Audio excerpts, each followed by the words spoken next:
통해서 우리는 그걸 거울 삼아서 우리가 똑같은 실수를 하지 않아도 되고 또 동시에 그들의 통일을 통해서 우리가 배워야 할 점들을 배우고 우리가 또 도전받아야 된다는 거예요.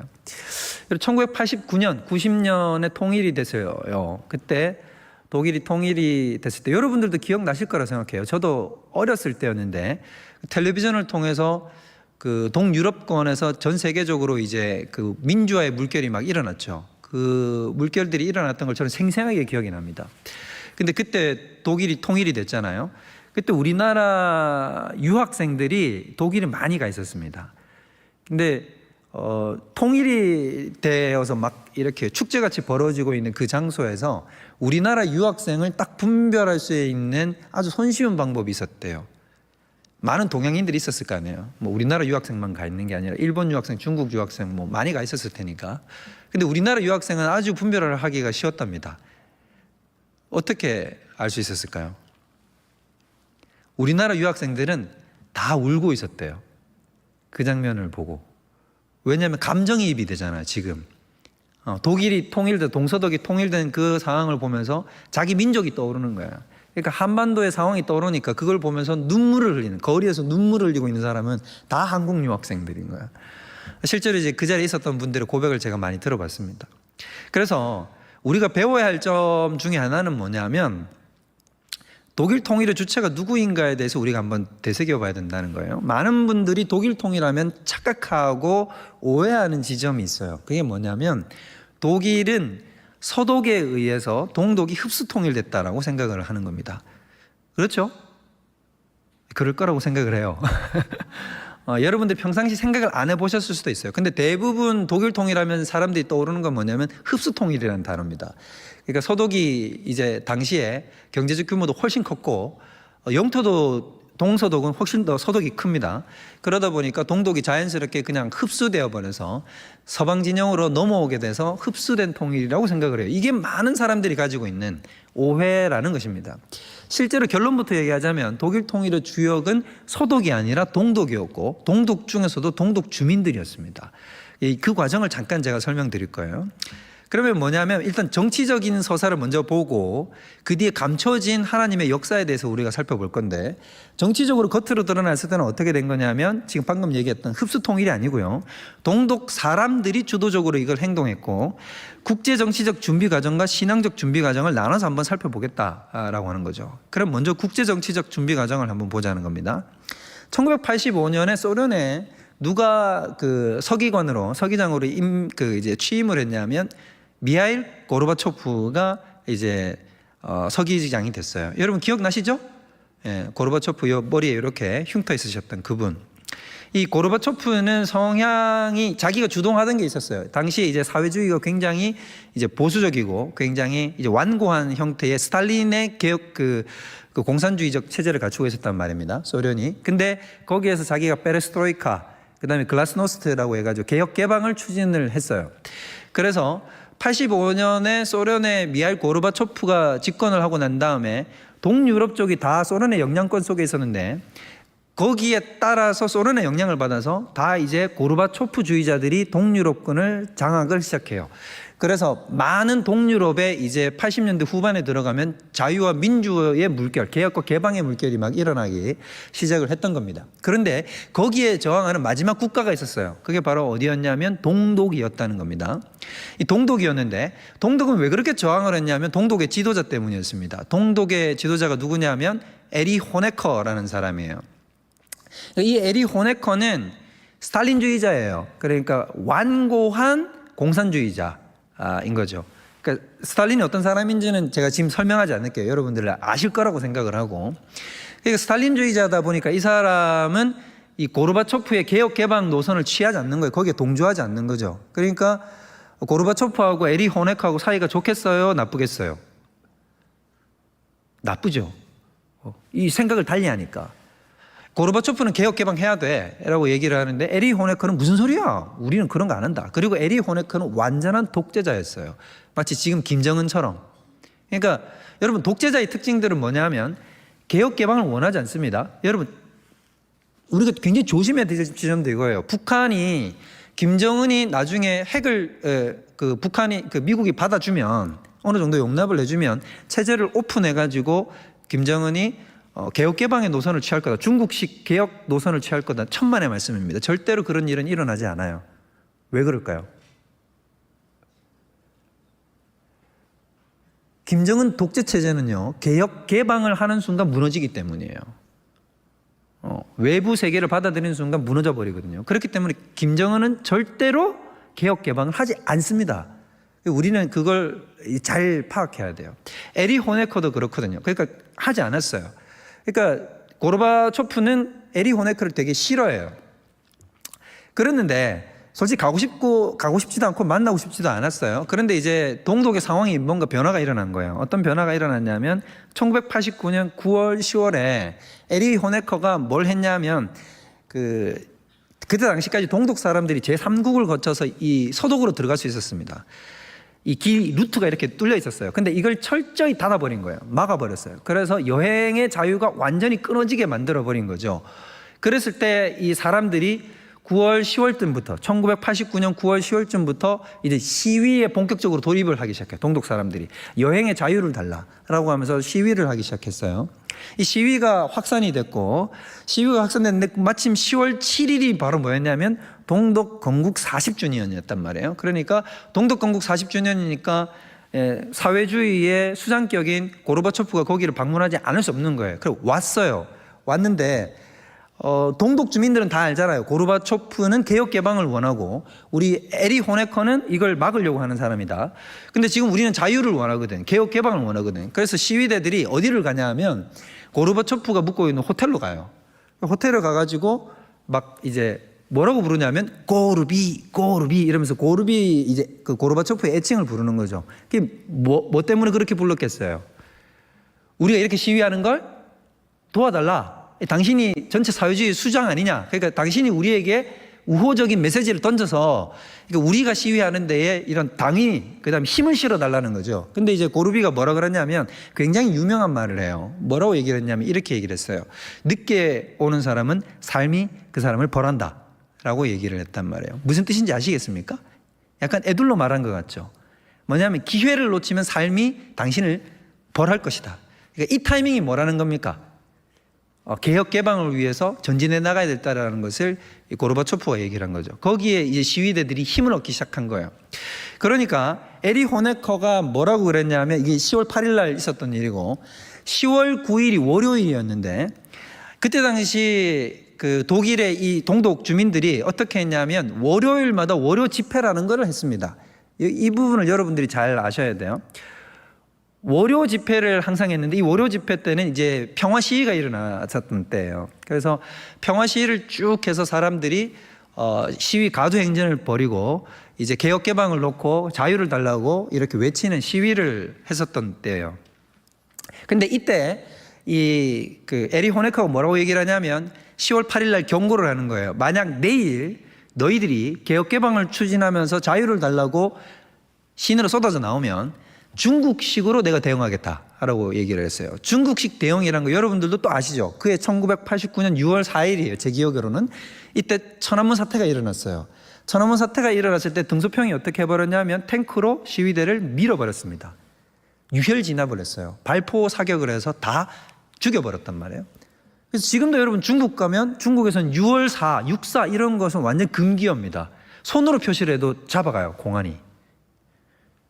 그 지금 아주 유명한 이 사진 보이시죠? 그죠? 탱크 앞을 이 시위대 한 사람이 그냥 막던 이 굉장히 유명한 민주화의 상징 중에 한 사진이었죠. 그래서 이렇게 내가 탱크로 밀어버리겠다는 거예요. 발포해서 너희들 다 죽여버릴 거니까 내일 10월 9일 시위하러 나올 생각 꿈에도 꾸지 마라 라고 얘기를 했는데 10월 9일 날 이 경고를 받았음에도 불구하고 라이프치히 그때 이 시위가 라이프치히에서 일어났는데 그 독일에 있던 사람들 8만 명이 집결을 했어요. 그게 밑에 지금 이 사진이에요. 이때 사람들이 쏟아져 나와서 이제 자유를 달라고 외친 거죠. 그럼 여러분 8만 명이 쏟아져 나오면 평상시 가장 많은 숫자가 나왔을 때가 2만 명이었는데 도리어 사람들이 8만 명이나 나와버린 거예요. 그러면 여러분 발표를 할 수 있겠어요? 없겠어요? 할 수 없어요. 민중이 이 정도까지 나오게 되면 결코 발표를 할 수 없습니다. 그래서 발표를 하지 못하고 이 평화 시위가 완전히 진행돼 가지고 이때부터 며칠 후에 10월 18일 날 에리 호네커가 실각을 해요. 이게 동독혁명이에요. 이 동독혁명이 일어났는데 이 동독혁명의 특징이 뭐냐면 여러분들 동독혁명이 있었다는 사실조차도 잘 모르시잖아요. 우리 대부분들이. 이 국제관계에 관심이 있는 분들도 잘 몰라요. 근데 이걸 왜 모르냐면 너무나 조용한 혁명이었기 때문인 것입니다. 이때 이건 평화 시위였어요. 그래서 제가 그때 유학 갔던 분들의 얘기를 들어봤는데 뭐라 그러냐면 그분들이 되게 답답했대요. 왜냐하면 유학 갔던 분들은 그때 80년대 후반에 여러분 우리나라에 뭐가 많았습니까? 데모 많았잖아요. 학생운동 데모가 엄청 많았단 말이에요. 그러니까 그 막 우리나라는 데모하면 어떻게 했습니까? 민주화 체류탄 던지고 체류탄 발포하고 우리는 화염병 던지고 막 돌 던지고 이렇게 했잖아요. 저도 어릴 때 그 본 기억이 나거든요. 그러니까 그렇게 시위를 하다가 동독 그 주민들이 시위를 하는 걸 보니까 어떻게 하냐면 그냥 피켓 들고 촛불 들고 가두행진 하더라는 거예요. 그래서 시위를 너무 못한다 라는 생각이 들었대요. 하고 어떻게 시위를 저렇게 하냐 이렇게 답답한 생각이 들었다는 거예요. 근데 여러분 이것이 동독혁명의 아주 주요한 특징이에요. 철저히 평화 시위를 했어요. 평화 시위를 했고 유리창 한 장도 안 깨졌습니다. 단 한 방울의 피도 안 흘리고 이것이 에리 호네커가 실각을 하고 동독혁명이 성공을 해서 그 다음부터는 일사천리로 가는 거예요. 그래서 1990년 10월 3일 날 독일이 통일이 된 거예요. 자, 이게 우리가 일반적으로 알고 있는 정치적으로 수면 위에 떠올라져 있는 상황이라는 것입니다.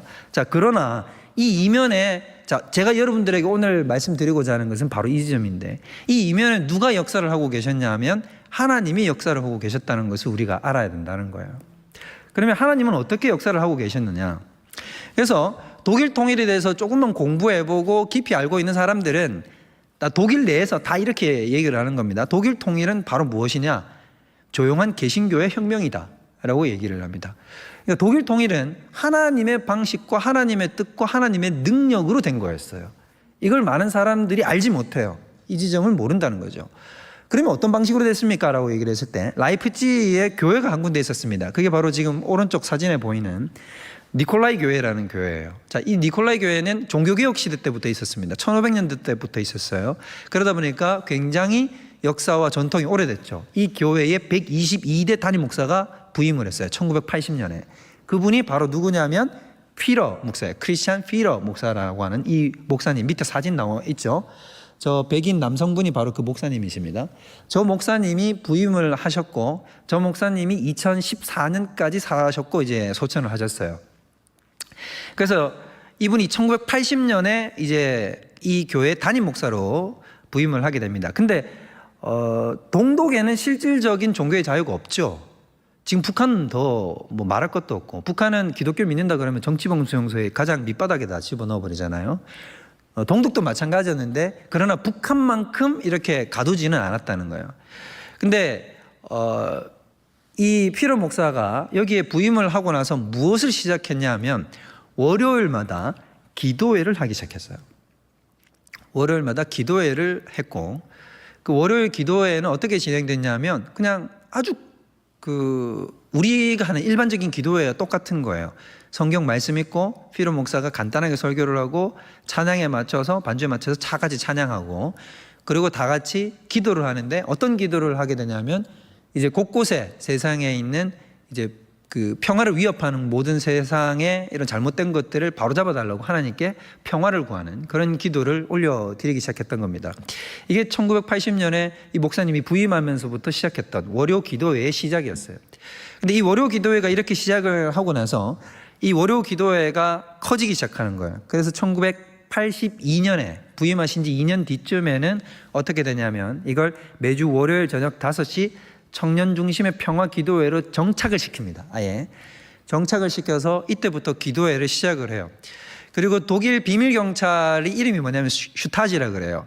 슈타지라고 얘기를 하는데 이 슈타지가 계속 감시의 대상이 되는 거죠. 거기에서 평화 집회를 자꾸 하니까 마치 여러분 어떤 느낌이라고 생각을 하시면 되냐면 일제시대 때 우리 한국 교회를 일제가 탄압을 하죠. 그리고 예배 드리면 누가 막 들어와서 여기를 감시하고 있었습니까? 일본 순사들이 들어와서 감시를 했잖아요. 그런 방식으로 계속해서 탄압을 하고 있었어요. 그리고 동독 정권이 이 피러 목사가 눈에 가시 같은 존재였기 때문에 어떻게 하려고 그랬냐면 이 제거를 하려고 10단계의 계획을 세우고 있었습니다. 근데 그 계획을 세우고 있는 것들이 결국 나중에는 이제 실패로 돌아가게 되는 거죠. 어쨌든 이런 여러 가지 많은 핍박과 방해와 정치적 회방에도 불구하고 기도를 계속해서 이어나가게 됐습니다. 그게 하나님의 은혜이신 거죠.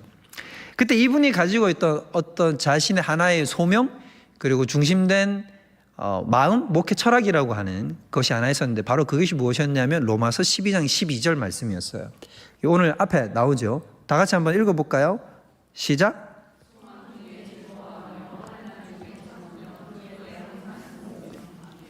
저걸 딱 붙들고 가신 거예요. 우리는 소망을 품어야 된다. 이 모든 것이 개선되어질 것, 새날이 올 것이면 평화의 새날이 올 것을 소망을 품고 지금 우리가 환란이 있지만 환란 중에 우리는 참고 인내한다. 돌파한다. 그리고 그 모든 것을 무엇을 통해서? 기도를 통하여. 그래서 기도에 항상 힘쓰겠다는 마음을 가지고 이것을 나아가신 거예요. 그래서 이 월요 평화 기도회가 계속해서 이어갔고 이 평화 기도회가 있은 지 한 이제 82년부터 정착되고 난 다음에 89년에 돌입을 해서 거의 7년이 돼갈 무렵에 이제 그 기도의 응답을 통해서 동독에 뭔가 정치적 균열이 발생을 했던 거예요. 아까 우리가 보았던 그런 장면들이 등장을 하게 되는 거죠. 그래서 기도회를 계속해서 하고 평화의 복음을 선포하고 우리는 폭력으로 저항하지 않는 비폭력 저항 운동을 통해서 복음을 통하여 우리는 계속해서 동독에 새로운 하나님의 물결을 일으키겠다는 방식으로 나아가게 됐던 겁니다. 그렇게 했을 때 이제 기도회가 점점 너무 커지기 시작을 하니까 독일 슈타지가 어떻게 했냐면 교회로 가는 모든 도로들을 차단시켜 버렸어요. 그래서 사람들이 아예 원천적으로 거기를 갈 수 없도록 막아버린 거죠. 그랬음에도 불구하고 기도회가 끝나지 않는 거예요. 불씨가 사그러들지 않았어요. 그래서 1984년 9월 아까 얘기했던 89년 9월부터 동독의 상황이 급변했다고 얘기하지 않습니까? 근데 그 9월 4일부터 이때부터 뭔가 기도회가 양상이 달라지기 시작하는데 어떻게 했냐면 이제 이렇게 기도회를 하고 나서 끝이 나도 사람들이 돌아가지 않는 거예요. 돌아가지 않고 어떻게 하냐면 이제 정치적 운동을 같이 병행을 하기 시작을 했던 것입니다. 이 교회의 본당 크기가 우리 삼일교회 정도 된 것 같아요. 한 1,500에서 2,000명 들어간답니다. 그러니까 딱 우리 교회 요 아래 위 합치면 한 1,500석 되니까 그 정도 느낌인 것 같아요. 그러니까 이렇게 사람들이 이제 평화 시위를 함께 정착을 하기 시작했어요.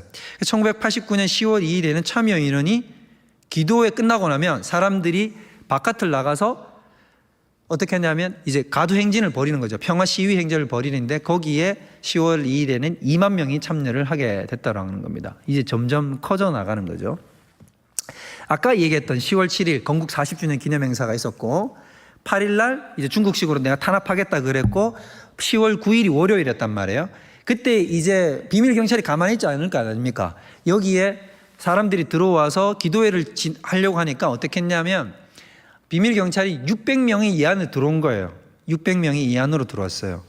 그럼 600명이 들어왔는데 저는 참 이 부분이 감격스럽더라고요. 목사님이 어떻게 했냐면 뭐라고 얘기를 했냐면 피에로 목사님이 이렇게 얘기를 했어요. 우리는 당신들도 환영합니다. 당신들도 생명의 복음을 들으십시오.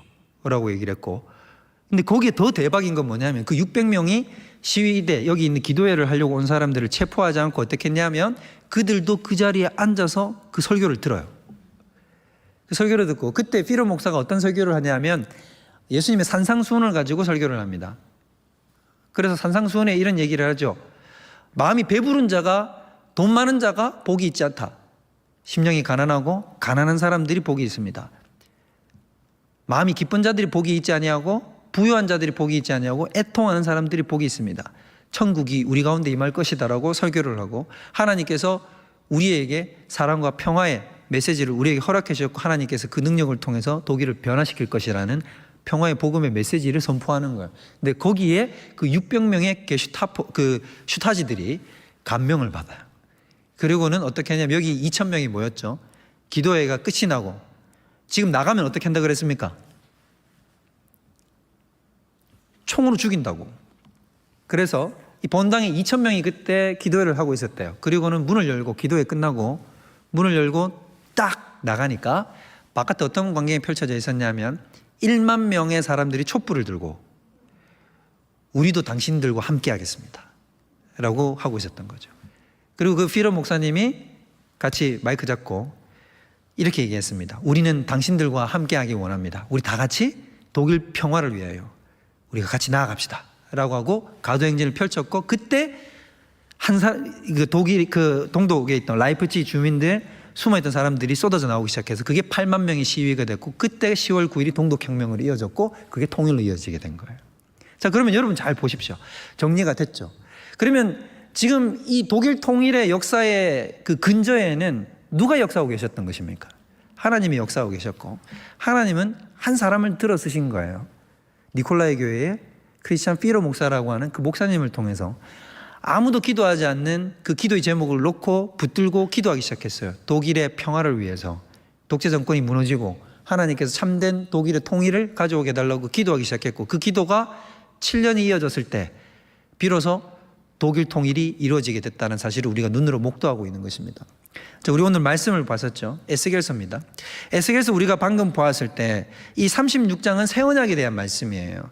괜찮아요. 여러분 안 봐도 돼요. 자, 새 언약에 대한 말씀인데, 이 새 언약에 대한 말씀을 하나님께서 이렇게 얘기를 했어요. 위쪽에, 오늘 우리가 읽지 다 못했어요. 그 위쪽에 새 언약에 대한 말씀을, 그 이전과 다른 하나님께서 완전히 새 시대를 열어버릴 새 언약을 이스라엘 백성들에게 허락하셨습니다. 그게 예레미야 31장 31절, 그리고 오늘 우리가 보는 에스겔서 36장에 등장하는 이 장면인 거예요.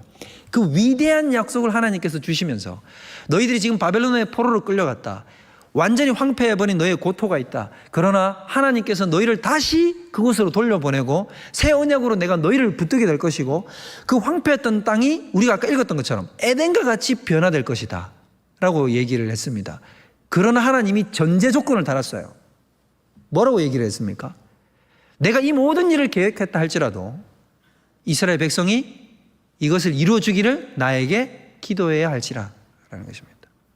여러분, 통일은 분명히 하나님의 뜻입니다. 그걸 여러분이 받아들이든 받아들이지 않든 그건 저는 하나님의 뜻이라고 생각을 해요. 그러면 여러분, 우리가 기도하든 기도하지 않든 하나님은 그 통일을 이루실까요? 이루실까요? 이루시겠죠. 우리가 기도하지 않아도 통일될 겁니다. 근데 우리는 안타깝겠죠. 기회를 놓친 거예요. 왜?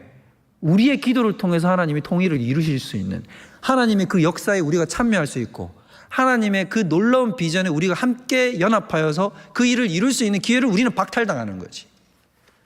에스더이가 이렇게 얘기했잖아요. 모르드게가 뭐라 그럽니까? 너는 가만히 있어. 그래, 네 가만히 있는다고 해서 유다 족속이 다 죽을 줄 아냐? 안 그래.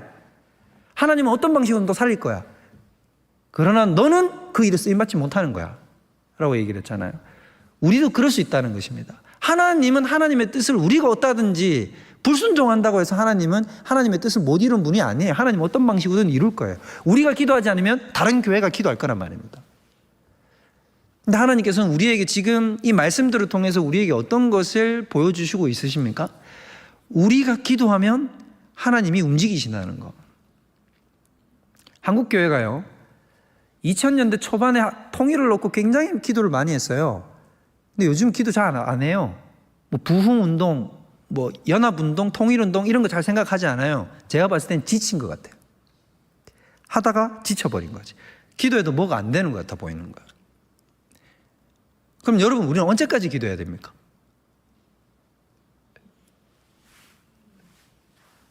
저도 그런 생각 해본 적 있거든요. 도대체 하나님 언제까지 기도해야 되는가? 대답은 간단하겠죠. 언제까지 기도 안 됩니까? 그렇죠. 통일이 되고 하나님이 이 나라 민족을 다시 회복시켜 주시는 그날까지 기도하는 겁니다. 뭐 거기에 뭐 덧붙이고 핑계댈 게 뭐가 있습니까? 하나님께서 우리에게 요구하신 것을 따라서 내가 이 모든 것을 계획해놨다. 그러나 이것을 기도할 사람이 필요하다라고 얘기하시면, 주님, 제가 여기 있습니다. 제가 기도하겠습니다 라고 할 수 있는 한 사람을 하나님은 지금도 찾고 계시다는 것입니다. 그 일은 지금 누구에게 요구된 것이냐면 우리에게 요구된 것이에요. 지금 우리에게. 그래서 여러분, 통일을 놓고 그 다음에 저 북녘 동포들을 놓고 계속해서 기도하십시오. 기도해야 됩니다. 우리가 기도의 끈을 놓아버리면 안 됩니다. 지금 그리고 굉장히 북한 상황이 급변하고 있어요. 굉장히 빠르게 급변합니다. 아마 제가 이렇게 설교하고 나서 당장 내일 뭔가 급변 사태가 일어나도 이상하지 않을 정도예요. 언제 여러분 북한의 급변 사태가 발생하지 나도 이상하지 않을 만큼 지금 굉장히 분위기가 고조되어 있다라는 거예요. 근데 그 상황 속에 우리는 기도로 준비하고 깨어 있어야 되는 겁니다. 많은 사람들 지금 영적으로 잠자고 있어요. 이 상황을 분별하지 못하고 있습니다. 근데 깨어 근신하여서 하나님 앞에 기도하는 사람을 하나님은 찾고 계세요. 그 한 사람이 바로 여러분이 되시기를 주님의 이름으로 축원드립니다. 그것이 지금 우리가 선교, 우리 서밀교회가 정신을 차리고 깨어서 기도하고 구해야 될 바로 지점이고 우리 북녘 동포라는 사실을 우리가 명심해야 된다는 것이죠. 자, 우리가 그런 의미에서 우리 이 시간 이 찬양하고 우리 다 같이 짧게라도 우리 기도했으면 좋겠어요. 우리 저 죽어가는 내 형제에게 라는 찬양인데, 이 찬양 가사가 바로 오늘 에스겔 말씀을 가사를 놓고 만든 찬양이에요. 그래서 저 죽어가는 나의 저 북녘 형제들에게 하나님께서 생명을 주시고 새날을 주시고 그들에게 하나님께서 큰 은혜를 부어주셔서 다시 살게 하는 영광의 새날을 달라는 그런 마음으로 우리 다 같이 이 찬양 올려드리도록 하겠습니다.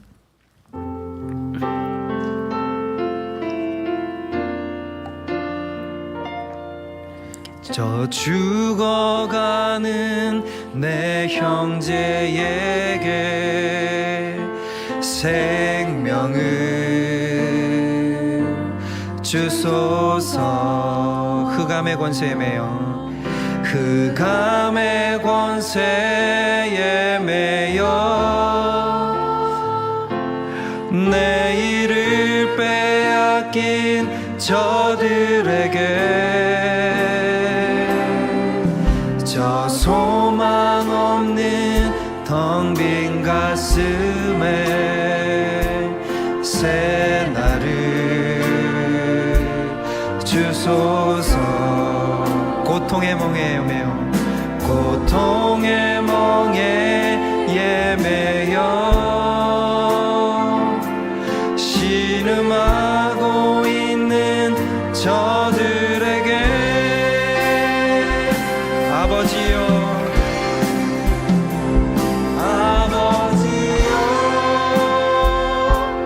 이 백성 다시 살게 하소서. 묶였던 자 자유케 되는 영광